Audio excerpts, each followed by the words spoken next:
صلى الله وسلم وصل ربي على آله وشيعته وصحبه من لطيب الدين ارتشدوا صلى الله وسلم جاهدوا معهم في الله واجتهدوا وآمنوا وقد نصروا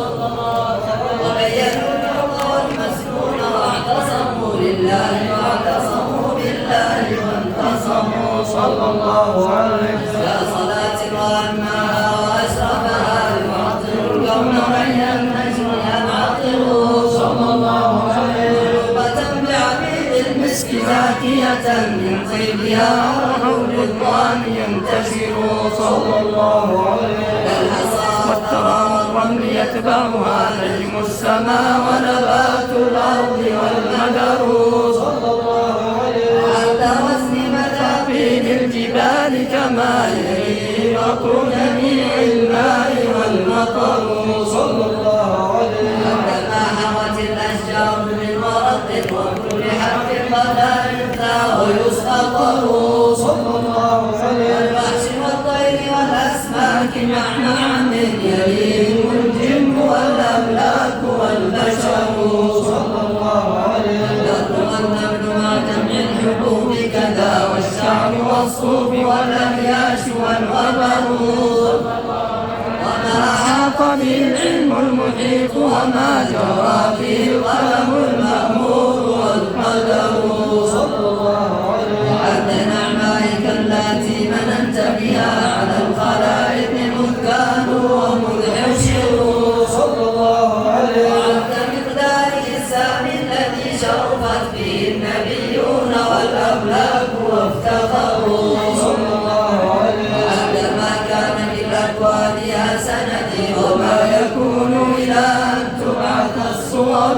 صلى الله عليه في كل طرفة عين يطرفون بها أهل السماوات والأرضين أو يدروا صلى الله عليه السماوات والأرضين مع كبل والفرش والعرش والكرسي وما حصروا صلى الله عليه ما أعلم الله موجودا وأوجد معلوما صلاة دواما ليس تنحصر صلى الله عليه استغرق العبد مع جمع الدهور كما تحيط بالحد لا تبقي ولا تذر صلى الله عليه غاية وانتهاء يا عظيم لها ولا لها أمد يقضى فيعتبر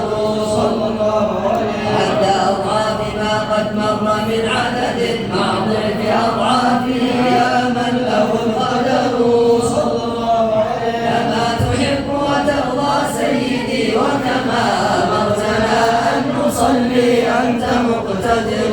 صلى الله عليه السلام كما قد مر من عدد ربي وضاعفهما والفضل منتشر صلى الله عليه وكل ذلك مخلوق بحقك في أنفاس خلقك إن قبلوا وإن كثروا صلى الله عليه يا رب واغفر بقارئها وسامعها والمسلمين جميعا أينما حضروا يا الله واهدنا وجيرتنا وكلنا سيدي للعفو مفتقر يا الله وقد أتيت ذنوبا لا عداد لها لكن عفوك لا يبكي ولا يذر يا الله والأمن عن كل ما أبغي أشغلني وقد أتى خاضعا والقلب منكسر يا الله أرجوك يا رب في الدارين ترحمنا بجاه من في يديه سبح الحجر يا الله يا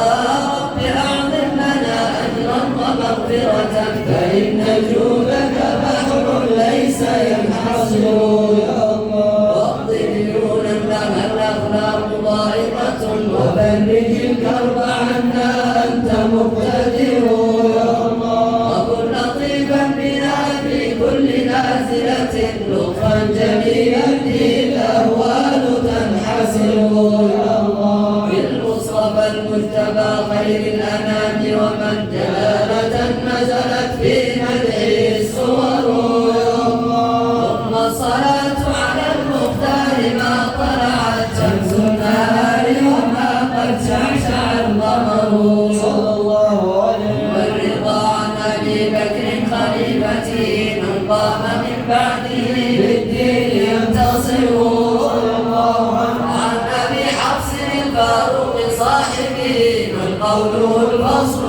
بأحكامه عمر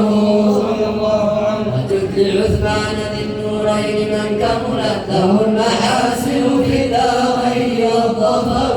رضي الله عنه ألا علي مع ابنيه وأمهما أهل العباء كفى قد جاءنا الخبر رضي الله عنه لدى خديجتنا الكبرى التي بذلت أموالها لرسول الله ينتصر رضي الله عنها والطاهرات نساء المصطفى وكذا بناته وبنوه كلما ذكروا رضي الله عنه سعيد بن عوف طلحة وأبو عبيدة وزبير سادة الغرر رضي الله عنه وحمزة وكذا العباس سيدنا ونجم الحرب من زالت فيه الغيام رضي الله عنه والآل والصحب والأتباع قاطبة ما جن ليل الليالي أو بدا السحر رضي الله عنه الرضا منك في عفو وعافية وحسن خاتمة إن ينقضي العمر مولاي صل وسلم دائما أبدا على حبيبك خير الخلق كلهم